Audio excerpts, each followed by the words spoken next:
Full of emotions అనమాట. Just want to vent it out. It's been 1 week నేను house నుంచి బయటకు వచ్చేసి ఎలిమినేట్ అయిపోయి. బట్ ఈ వీడియో చూశాక నాకైతే చాలా అంటే చాలా బాధలేసింది. ఎందుకంటే నేను మాట్లాడేది పూర్తిగా వినండి, ఆ తర్వాత మీకు నేను మాట్లాడేది కరెక్ట్ అనిపిస్తే నా ఛానల్ అయితే సబ్స్క్రైబ్ చేసుకోండి.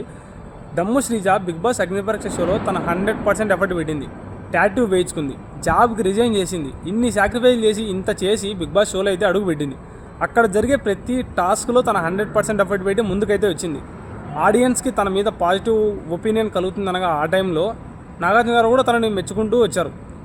ఎప్పుడైతే ఆడియన్స్కి తన మీద మంచి ఒపీనియన్ కలిగిందో ఆ టైంలో తననైతే ఎలిమినేట్ చేశారు. ఎంత డిసప్పాయింట్మెంట్ అండి, అసలు ఎంత అన్ఫేర్ ఎలిమినేషన్ అంటే అంత అన్ఫేర్ ఎలిమినేషన్. అక్కడ కూడా అది ఆడియన్స్ అందరికీ తెలుసు, చూసే వాళ్ళందరికీ.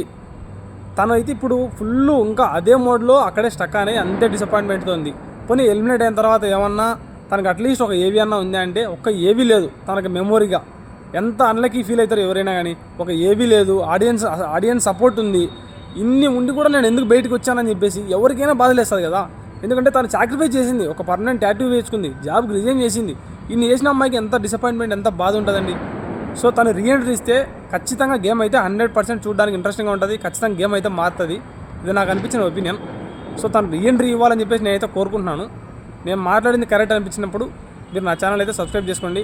అలాగే తను రీఎంట్రీ ఇవ్వాలి అని కోరుకుంటున్న వాళ్ళందరూ ఛానల్ లైక్ చేయండి, కామెంట్ చేయండి. తను రీఎంట్రీ ఇవ్వాలని చెప్పి నేను కూడా కోరుకుంటున్నాను. Thank you friends.